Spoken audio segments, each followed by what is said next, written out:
Welcome back to It's a Miracle. Imagine how horrifying it would be to know that you were directly in the path of an oncoming tornado. Now imagine that you had no warning and that suddenly you're awakened in the middle of the night as your home is demolished. For Bob and Linda Higgs and their 2 children, that scenario came true. But it was only afterward that they realized that one of them had been spared by a miracle.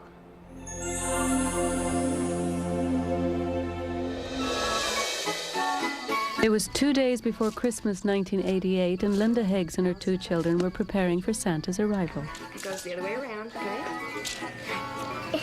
And we'll do this one right there. The kids and I got together, and we baked some cookies, and then we were going to watch a TV show.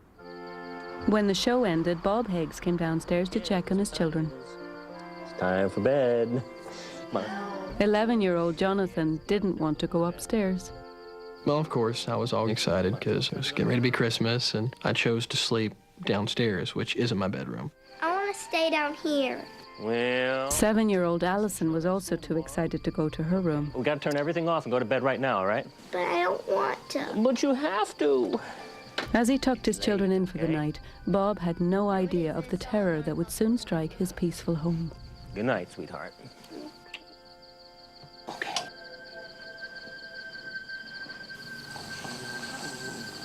Jonathan quickly fell asleep, but Allison wasn't as lucky.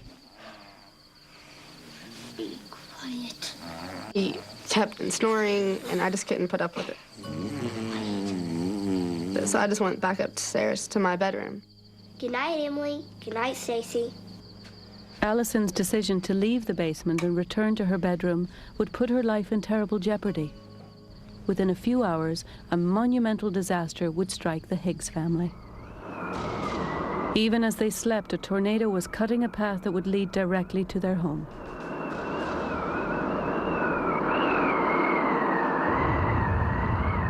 It was a little after 6 a.m. when Linda Higgs suddenly woke up. I'm a very heavy sleeper, and I sat straight up in bed and said, Tornado. It's a tornado. Bob, wake up. I remember her yelling at me. I don't remember what she said, but she pushed me out of bed, and I hit the floor just as the tornado struck the house. The fury of the thing striking the house is what sticks in my mind.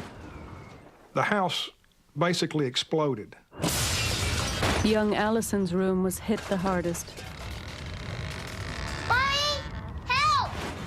I rolled out from underneath the covers, and I took off running, not even thinking about what I was standing on, and just ran down the hallway, yelling for my parents. Mommy, help! Allison, stop! Wait right there. there was glass on the floor, and he picked her up and brought her into our family room as I came flying in. Miraculously, she hadn't been injured. You sure nothing happened? Yes. You're not cut anywhere? Yes. All right. Jonathan, come here. I looked at both of them, made sure they were okay. It's such a wonderful feeling to know everybody's all right. Oh, thank God you're okay. Oh. We were just totally thankful that we were in one piece, alive, nobody was hurt, nobody killed. We're all here, and that was great. But even more wonderful and amazing was the tale that Allison was about to tell.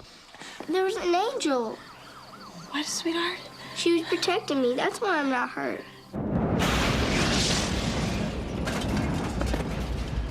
The moment I woke up, I felt warmth on me, as the essence of something being there. And I had somehow got flipped around in my bed. I believe it was an angel. I asked her what the angel looked like. All she could remember was she thought she was in her 20s. She was very white and glowy, and that's all she could remember about her. I was like, what? Because she's little. I just like, there's no, you know, it's just, she was young. I thought she was just making something up. But if there was any doubt to the truth of her story, it was erased when her family entered her room. My dog! We did go back to the bedroom to see what she had gone through. With the glass all over the room, It was on top of the bed covers where she had been laying. It was a chunk, probably about 3.5 by 6 inches, on her pillow where her head was. There was glass shot across the room where if you got down at the level of the bed and looked where her body was, it went straight across her and shot into the wall like knife blades. It was just amazing, amazing. The room was just total shambles. Glass was everywhere, stuck in every position possible except where she was laying. And I looked at her, and I looked at the floor she ran on barefooted. I checked her body again. There was not a scratch on this child's body. Allison's miraculous escape from injury is even more remarkable when you look at Bob Higgs' video record of the extensive damage the tornado wreaked on his neighborhood. This is the Simmons' Southwind motorhome in our backyard. The sheer force of the winds was enough to lift a 15,000-pound vehicle and carry it 60 feet away.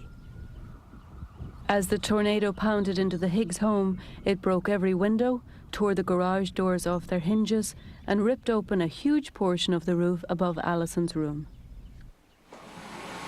Ceiling is separated from the wall on top of Allison's room. Look at this. This is Allison's room. This is Allison's room. Not a scratch on it. Not that I know of. By the grace of God. These powerful video images reinforced Bob's belief that his daughter had truly experienced a miracle. When she left her bedroom, Allison had run down a hallway through a carpet strewn with glass, and she didn't have a scratch on her, not a cut on her foot or anything. I can't come up with any other explanation. I mean, I've got to believe her, because I do believe in angels too. And now my daughter's seen one and felt one and been protected by one. It's a miracle. The miracle is that there was an angel there with me in my presence, and if she was not there, then I don't think I would have survived. The winds were so strong that I don't think I could have made it out of there without something or some being covering me. There's no way, because there was glass stuck through my comforters. Allison has a guardian angel now. She knows she has a guardian angel. And this was the miracle that came to us to protect her body so she would not be hurt. I think everybody has their own guardian angel. And whether you see it or whether you don't, it's there. And your angel will be there through thick and thin.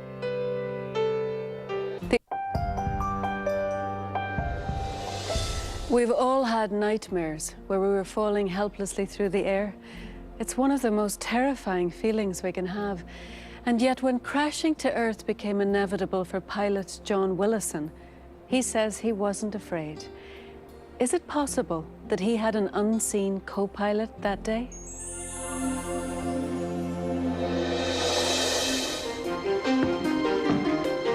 On the afternoon of October 15th, 1993, John Willison climbed into his single-engine plane for a routine flight. He didn't know it at the time, but his life was about to change dramatically. An experienced pilot, John had logged hundreds of hours of flight time. Today, he would be towing an advertising banner behind his plane. But when he flew the plane low enough to pick it up, he missed. Before he made his second pass, John banked the plane sharply to check that his cable wasn't tangled. By looking at the hook, I wasn't looking at what I was doing, and I'd pulled the stick back a little bit, and the nose kept climbing. The plane went into an accelerated stall. One look at the altimeter, and John knew that he was seconds away from plummeting to earth. I knew if I had a stall, things were going to happen awful fast. He quickly tightened his shoulder harness, and that's when he experienced a series of events he will never forget. All of a sudden, I heard in my headset, "John, everything's going to be all right." And just a tremendous peace came over me. As I was headed toward the ground, all of a sudden, I see two people standing on the ground. And I thought, I don't want to hit anybody. And how did they get out here over on the east side of the airport on the grass? I thought they were people And then just before I hit the ground, I mean, I hit right where they were standing, I realized that was celestial beings. That's when I realized that there was a presence there to catch my fall. And I mean, I actually hit the ground totally at peace. Eyewitnesses estimate that John hit the ground at more than 70 miles per hour. The impact ruptured his main fuel tank and the plane burst into flames. Then John saw what he could only describe as an angel. And I remember looking up and going all the way up and going, wow.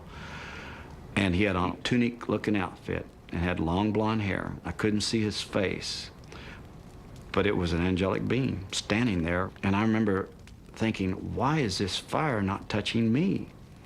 And then all of a sudden, smoke started coming inside the cockpit and started filling up the cockpit where I couldn't hardly see. I look over here and I see Jesus, a face. He started breathing on me, just breathing. And I remember leaning forward to breathe his breath because I would think, why am I not choking? This is pretty strong smoke in here. Jerry McAdams was the first person to reach the crash site. I could see John. There was smoke inside there where he was. He was in a totally enclosed environment. And I don't really see how he remained conscious, to be honest with you. He just reached up one time and just hit his hand like that and it hit the latch perfectly. Knocked it open, didn't even look at it. And so I was able to pull the latch open. And I remember thinking, boy, this is hot. We're talking seconds from the time they rolled me out of the airplane and we got away from that plane. All of a sudden, that plane blew up. And I mean, it was a towering inferno. And I remember stopping and looking at that and thinking, I am alive. I remember sitting there on the ground thinking, I was just seated right there where all that fire is, and I'm alive. Within minutes, John was airlifted to the Harris Methodist Fort Worth Hospital.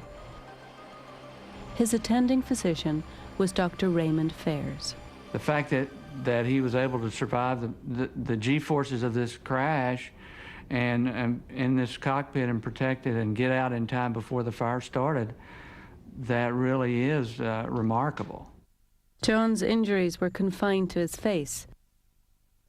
Amazingly, for as long as he was in that burning plane, tests revealed that there was no smoke in John's lungs or blood. Well, I think the faith that John had and the experience that he had before, during, and after the accident made his attitude such a positive attitude that there's just no way to keep him down from that. Things like this really do confirm your faith. When you see stuff like that happen, you realize that, you know, there is a God out there and he's watching over us. And things like this are proof to me.